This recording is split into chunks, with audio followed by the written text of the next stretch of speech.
Hi mga ka-friends! Saturday night and Saturday bonding with my friends in Norway! Birthday ng kaibigan ko at in-invite ako. So yan ang mga friends ko, yan ang best friend ko na si Almalin. And nandito kami sa bahay ng birthday girl, isa namin ding na friend. So ayan, the party, let's begin the party! Enjoy lang ang life. Pawala ng stress kasi everyday, laging stress ang buhay. So kailangan nating mag-enjoy. Talk to your friends, bonding with your friends.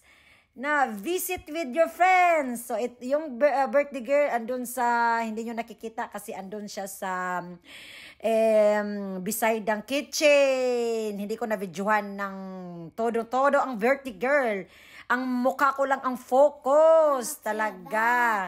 Kasi nag-i-enjoy tayo at masaya tayo pagkasama natin ang ating mga Filipino friends dito sa Norway. So ayan, gabi na.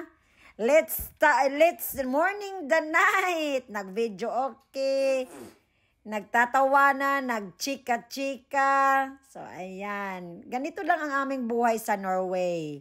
Pag merong mga okasyon, nagtipon-tipon kami at nagsiselebrate ng kahit na okasyon para lang dyan mag-enjoy at magkasama. Para hindi namin ma-miss ang Philippines. Ayan, happy birthday again to my friend Sheila. Thank you for invite me. Babush! Mwah!